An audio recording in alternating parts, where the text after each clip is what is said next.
தேவனுடைய நாமத்திற்கு மகிமை உண்டாகட்டும். புதிய ஏற்பாடு ஊழியர் ஐக்கியம் என்ற அமைப்பின் சார்பில்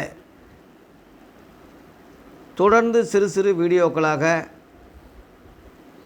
தேவ ஊழியர்களுக்கு, தேவ பிள்ளைகளுக்கு விழிப்புணர்வு உண்டாகும்படி சிறு சிறு செய்திகளாக போட்டு வருகிறேன். இந்த புதிய ஏற்பாடு ஊழியர் ஐக்கியம் என்ற இந்த ஐக்கியம் பழைய ஏற்பாட்டுக்கும் புதிய ஏற்பாட்டுக்கும், பழைய லேவி ஊழியத்துக்கும் புதிய ஏற்பாட்டு அப்போஸ்தல ஊழியத்துக்கும், பழைய ஏற்பாடு உபதேசங்களுக்கும் புதிய ஏற்பாடு உபதேசங்களுக்குள்ள வித்தியாசத்தை இன்று பெரும்பாலான மக்கள் அறியாததுனால அதை அறிய செய்ய தமிழகத்தில் உள்ள மாவட்டங்கள் தோறும் இதை தொடர்ந்து அடியேன் நடத்தி வருகிறேன். கடந்த ஜூன் மாதத்திலே மதுரையிலையும், ஜூலை மாதத்திலே சென்னையிலும், இந்த ஆகஸ்ட் மாதத்திலே திருநெல்வேலியிலையும் நடத்தி கொண்டு வருகிறேன். தொடர்ந்து எல்லா மாவட்டங்களையும் தேவ ஊழியர்கள் இந்த சிறு சிறு செய்தியில் தொடப்பட்டு அடியேன் அழைத்தால் எந்த விதமான எதிர்பார்ப்பு இல்லாமல் காணிக்க வருமானம் வியாபார நோக்கத்தில் இல்லாமல் சத்தியத்தை மக்களுக்கு சொல்லியாகணுமே என்ற வாஞ்சையில், வைராக்கியத்தில் நான் வந்து உங்கள் மத்தியில் தேவனுடைய ஊழியத்தை செய்ய ஆயத்தமாக இருக்கிறேன். என்னோடு கூட நீங்கள் தொடர்பு கொள்ளலாம். என்னுடைய அலைபேசியில் நீங்கள் தொடர்பு கொண்டு என்னுடைய விவரங்களை கேட்கலாம். என்னுடைய ஃபோன் தொடர்பு கொள்ள ஃபோன் நம்பர் 944 36 77 2 33 என்ற எண்ணிலே என்னோட தொடர்பு கொண்டு அந்த ஊழிய காரியங்களை நீங்கள் தெரிந்து கொள்ளலாம்.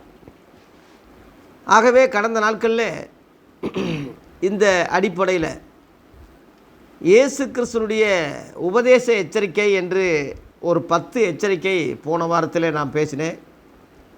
இந்த வாரத்திலே அதன் தொடர்ச்சியாக ஆதி அப்போஸ்தல உபதேச எச்சரிக்கை,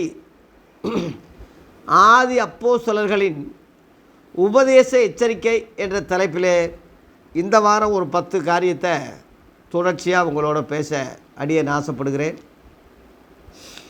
அதற்கு ஆதாரமாக முதலாவது 1 கொரிந்தியர் 10:12 உள்ள வசனத்தை இன்றைக்கு முதலாவது நான் தொடங்குகிறேன். 1 கொரிந்தியர் 10:12 இப்படி இருக்க தன்னை நிற்கிறேன் என்று எண்ணுகிறவன் விழாதபடிக்கு எச்சரிக்கையாக இருக்க கடவன் என்று அப்போஸ்தலர்கள் கிறிஸ்தவர்களுக்கு எச்சரிக்கிறாங்க. இப்படி இருக்க, அப்படி என்றால் எப்படி இருக்க என்று கேட்டால், பழைய ஏற்பாட்டு மக்கள் அவங்களுடைய விசுவாசம், அவங்களுடைய கிரியைகள் புதிய ஏற்பாட்டு மக்களுக்கு எச்சரிக்கையாக தான் அதாவது ஒரு எச்சரிப்பு உண்டாகும்படி எடுத்துக்கிறணுமே தவிர, அதாவது முதல்ல ஒருத்தன் போகிறான், நடந்து அவன் வலிக்கு விழுந்துடுறான், பின்னாடி போகிறவனுக்கு அது எச்சரிப்பு இல்லையா? விழுந்துட்டான், அவன் நமக்கு கோல் மாடலா? அவன் பரவாயில்லையா, விழுந்துட்டானே நம்மளும் விழுவோம்னு எவனாவது நினைப்பானா? அவன் நமக்கு எச்சரிப்பாக அவனை எடுத்துக்கிறணும். இந்த மாதிரி விழக்கூடாது, காலு நல்லா ஊண்டி நடக்கணும், இந்த மாதிரி அசால்ட்டாக போகக்கூடாது. அதுதானே பின்னாடி போகிறவனுக்கு பாடம். அவனை மாதிரியே நம்ம சரிக்கு விழுவோம். நல்லா விழுந்துட்டான், பரவாயில்ல, மூக்கு கையெல்லாம் மண்டையெல்லாம் உடஞ்சிருச்சு, பல்லெல்லாம் உடஞ்சிருச்சு, பரவாயில்ல, நல்லா விழுந்துட்டான், பரவாயில்ல, நம்மளும் விழுவோம் அப்படி நினைப்பது ஒரு பைத்தியக்காரத்தனம் இல்லையா? அதுபோல் பழைய ஏற்பாட்டினுடைய உபதேசங்கள், பழக்க வழக்கங்கள், அவங்களுடைய நடவடிக்கைகள் நமக்கு எச்சரிப்பாக தான் எடுத்துக்கணுமே தவிர, அது ஒரு மாடலாக, கோல் மாடலாக, மாதிரியாக, முன்மாதிரியாக, எடுத்துக்காட்டாக பின்பற்றுவதற்காக அதை சொல்வதும் பிரசங்கிப்பதும், அதை நம்ம கைகொள்வதும், அதை பற்றி நம்ம இன்றைக்கி பேசுவதும் எவ்வளவு மடத்தனம், எவ்வளோ முட்டாத்தனம், எவ்வளவு அறிவின்மையாக இருக்குது, எவ்வளவு தற்கூரித்தனமாக இருக்குது. தயவுசெய்து நான் சொன்னால் நீங்கள் கோவிக்கிறீங்க. எண்ணி பாருங்களேன், எண்ணி பாருங்கள். ஆகவே பழைய ஏற்பாட்டுக்காரர்கள் நமக்கு முன்மாதிரிகள் அல்ல. அவங்களுடைய செயல்கள் நமக்கு எச்சரிப்புண்டாகத்தான் நம்ம எடுத்துக்கிறோமே தவிர கடைப்பிடிப்பதற்கு அல்ல என்ற காரியத்தை தயவு செய்து புரிஞ்சுக்கிங்க. அது எப்படி என்று கேட்டால், உதாரணமாக பழைய ஏற்பாட்டில் பல காரியமாக இருந்தாலும் கோடு போட்டால் நீங்கள் ரோடு போட்டுருங்க. ஒரு பானை சோத்துக்கு ஒரு பருக்கை தான் அப்போ தான் பார்ப்பாங்க. அதுபோல் இந்த ஒரு உதாரணமாக அந்த ஒரே அதிகாரத்தில் சொல்ல போகிறேன். அதாவது இப்படி இருக்க 10ஆம் அதிகாரத்திலிருந்து 1 கொரிந்தியர் 10ஆம் அதிகாரத்தில் தொடங்குகிறேன். சகோதரரே, நீங்கள் எவைகளை அறிய வேண்டுமென்று என்றால், நம்முடைய பிதாக்கள் எல்லாரும் மோசேக்கு கீழா இருந்தார்கள். எல்லாரும் சமுத்திரத்தின் வழியாக நடந்து வந்தார்கள். நம்முடைய பிதாக்கள் அப்படின்னா உங்களுக்கு எனக்கு பிதாக்கள் இல்லை, நம்மெல்லாம் புரிஞ்சாதீங்க. இவங்க ஊழியம் இஸ்ரேல் ஜனங்களுக்கு மத்தியில் தான் பொதுவாக ஆரம்பித்தாங்க, செஞ்சாங்க. அவங்க நிருபங்கள் அவங்களுக்கு தான் எழுதுனாங்க, அவங்கள கிறிஸ்தவங்களாக மாற்றுறதுக்காக. அதனால் ஆபிரகாமின் தேவனும் ஈசாக்கின் தேவனும் யாக்கோப்பின் தேவன் சொல்லும்போது அவங்க பிதாக்களுடைய தேவன் தானே யெகோவா சொன்னார். அதில் இவங்க இணைத்து கொண்டு அவங்கள பிரிக்காமல் உடனே கோவம் வந்துடும், உடனே எரிச்சல் ஆகிடும் அவங்களுக்கு.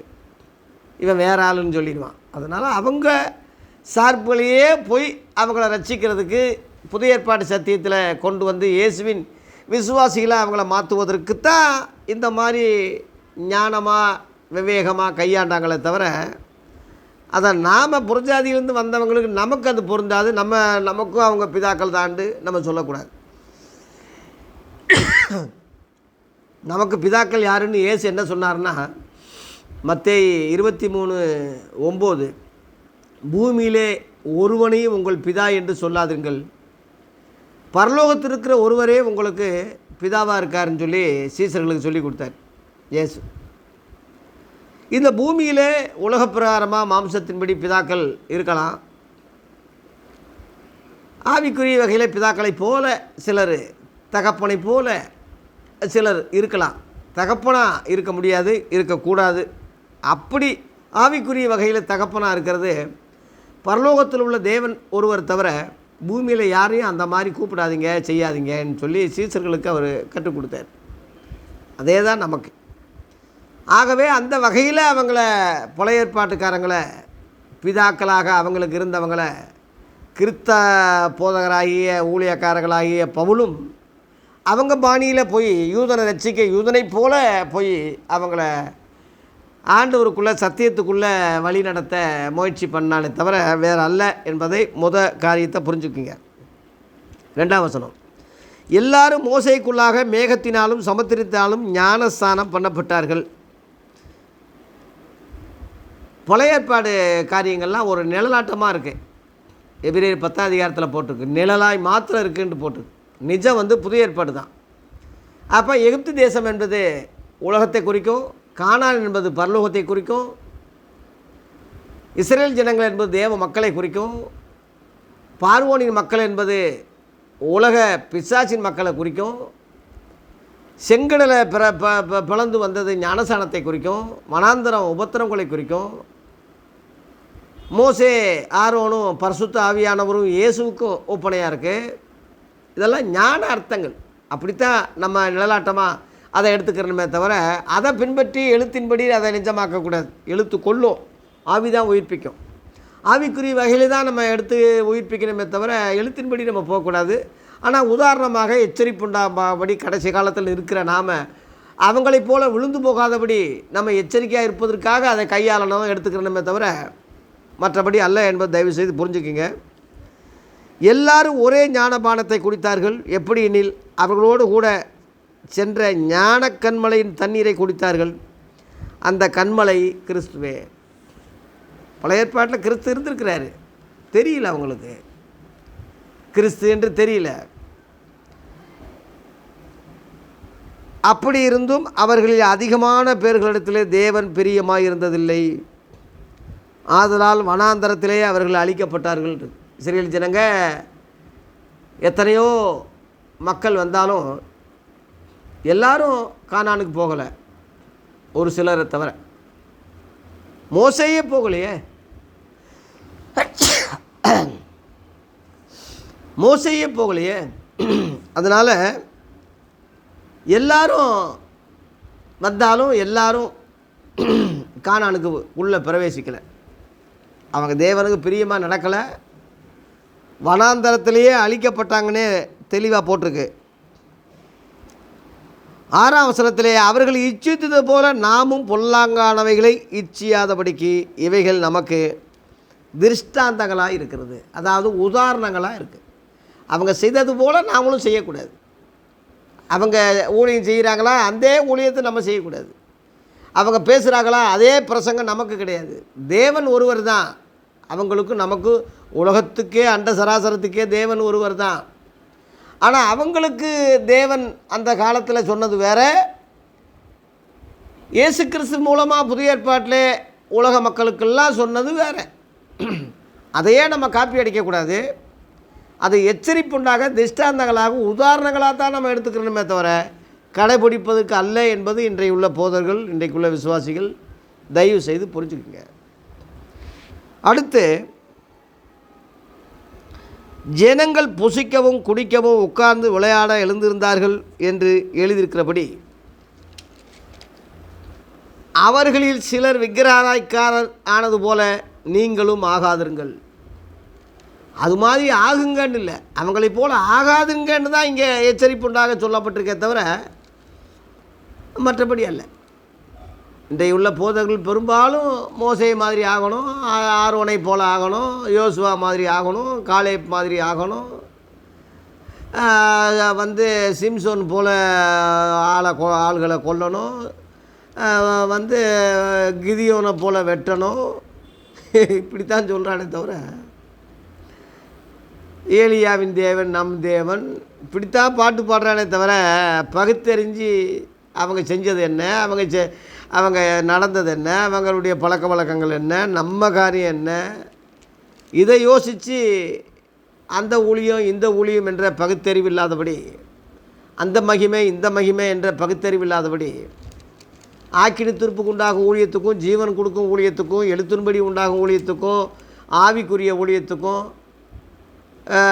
லேவி ஊழியத்துக்கும், அப்போஸ்தல ஊழியத்துக்கும், மோசேயினுடைய ஊழியத்துக்கும், இயேசுவின் ஊழியத்துக்கும், பழைய ஏற்பாட்டு ஊழியத்துக்கும், புதிய ஏற்பாட்டு ஊழியத்துக்கும் வித்தியாசம் தெரியாதபடி தற்கூறிகளாக அநேகர் இன்றைக்கு குருடர்களாக மூடர்களாக மக்களை ஏமாற்றி அவனும் கெட்டு மக்களையும் கெட்டு இன்றைக்கி 2000 வருஷ காலமாக ஜனங்களெல்லாம் மோசம் போக்கி அழிச்சிட்டாங்க என்பது தான் வேதனை. அதுக்கு தான் நான் திட்டுறேன். அழிச்சிட்டாங்களே பாவிக, இன்னும் அதைத்தான் நான் சொல்லிக்கிட்டு இருக்கேன், இன்னும் அழிச்சிக்கிட்டு தான் நிற்கேன். தொடர்ந்து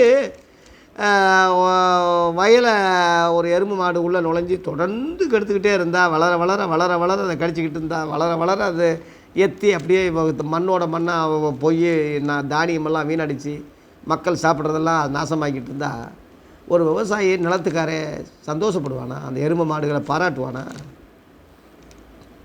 ரொம்ப கடுமையாக அந்த எருமை மாடை தாக்குவான், கல்லறிவான், கம்பெடுத்து அடிப்பான். உண்மைதானே? அது மாதிரி தான் நான் எடுத்துட்டாங்களே. நீங்கள் அது தெரியாதனால உங்களுக்கு அது சீரியஸாக தெரியல, வையாமல் இருக்கீங்க. வையறவனை என்னைய குற்றவாளின்னு சொல்கிறீங்க.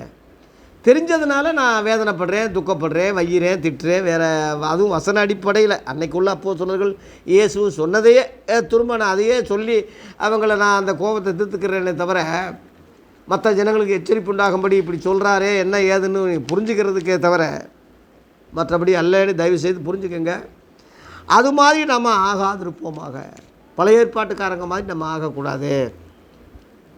ஏன் அப்படின்னா 1 கொரிந்தியர் 10:8 அவர்களில் சிலர் வேசித்தனம் பண்ணி ஒரே நாளில் 23,000 பேர் விழுந்தார்கள். அதுபோல் நாமும் வேசித்தனம் பண்ணாதிருப்போமாக. என்னாகமோ 25 அதிகாரத்தில் அது இருக்கு இல்லையா? மோவாபிய ஸ்திரியே இஸ்ரேல் ஜனங்கள் பாளையத்துக்கு போய் பாலாக்கூடிய ராஜாவுடைய வார்த்தையை பிழையாம் கூலிக்காக செய்த அந்த தீர்க்க தரிசனத்தை நம்பி எத்தனையோ பாவங்கள், வேசித்தனங்கள், எத்தனையோ மரணங்கள் அங்கே நடந்தது இல்லையா? அந்த மாதிரி நம்மளும் வேசித்தனம் பண்ணக்கூடாது. நம்மளும் கூலி வாங்கி தீர்க்க தரிசனம் சொல்லக்கூடாது. நம்மளும் பீலேயாமை போல கள்ள தீர்க்கதரிசியாக இருக்கக்கூடாது என்பதுக்கு தான் நம்ம அதை எடுத்துக்கணுமே தவிர மற்றபடி அல்ல. அவர்கள் சிலர் 9ஆம் வசனம், அவர்களின் சிலர் கிறிஸ்துவை பரீட்சை பார்த்து பாம்புகளால் அழிக்கப்பட்டார்கள். அதுபோல் நாமும் கிறிஸ்துவை பரீட்சை பாராதிருப்போமாக. அது மாதிரி நாமளும் பார்க்கக்கூடாது. அந்த மாதிரி பரீட்சை பண்ணக்கூடாது, டெஸ்ட் பண்ணக்கூடாது, ஆண்டவரையே சோதிக்கக்கூடாது. அந்த மாதிரி அவங்க அழிஞ்சாங்க இஸ்ரேல் ஜனங்க. அதனால தான் அவங்க மேலே அநேகர் இடத்துல அவர் பிரியமாக இருந்ததில்லைன்றிருக்கு. 10ஆம் வசனத்தில் அவர்களின் சிலர் முறுமுறுத்து சங்காரக்காரனாலே அழிக்கப்பட்டார்கள். அதுபோல் நீங்களும் முறுமுறுக்காதீர்கள். எதுக்கு எடுத்தாலும் குறை சொல்கிறது, முறுமுறுக்கிறது, ஆண்டவர் சந்தேகப்படுறது, இந்த மாதிரி காரியங்கள் நம்ம செய்யக்கூடாது. அவங்களைப் போல் நாமளும் செய்யக்கூடாது. இவைகளெல்லாம் 11 இவைகளெல்லாம் திஷ்டாந்தங்களாக அவர்களுக்கு சம்பவித்தது. அதாவது நேச்சராக நடந்தது, அப்படியே நடந்தது, எழுத்தின்படி நடந்தது.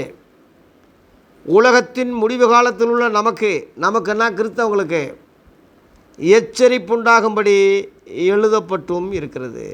எச்சரிப்புண்டாகும்படி அது எழுதப்பட்டிருக்கு. நமக்கு கிறிஸ்தவங்களுக்கு எச்சரிப்புண்டாகும்படி அது எழுதப்பட்டிருக்கிறது. இப்படி இருக்க நான் இதோட முடிக்கிறேன். 12 இப்படி இருக்க தன்னை நிற்கிறேன் என்று எண்ணுகிறவன் விழாதபடிக்கு எச்சரிக்கையாக இருக்க கடவன்.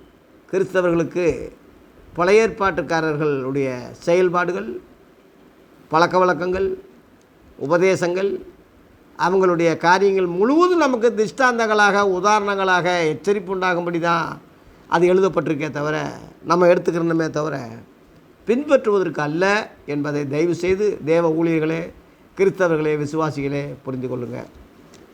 ஆகவே இனிமேல் பழைய ஏற்பாட்டுக்காரங்களை கிறிஸ்தவங்களுக்கு முன்னுதாரணமாக பின்பற்றும்படியாக அவங்கள மேன்மைப்படுத்தி அவங்களையே அதிகமாக பேசி நேரத்தை வேஸ்டாக்காமல் ஆதி அப்போஸ்தலர்களையும் அவங்க உபதேசங்களையும் இயேசு கிறிஸ்துவுடைய சத்தியங்களையும் பின்பற்றி பூரணத்துக்கு மேல் பூரணம் அடைஞ்சு பரிசுத்தம் மேல் பரிசுத்தம் அடைந்து நீதியின் மேல் நீதி செய்து மணவாட்டி இடத்துக்கு வந்து சேர்ந்து பரலோக மகிமையை அடைய இனிமேலாவது கண்களை திறந்து பேசுங்க, போதிங்க, ஊழியம் செய்யுங்க என்பது தான் என்னுடைய தாழ்மையான வேண்டுகோள்.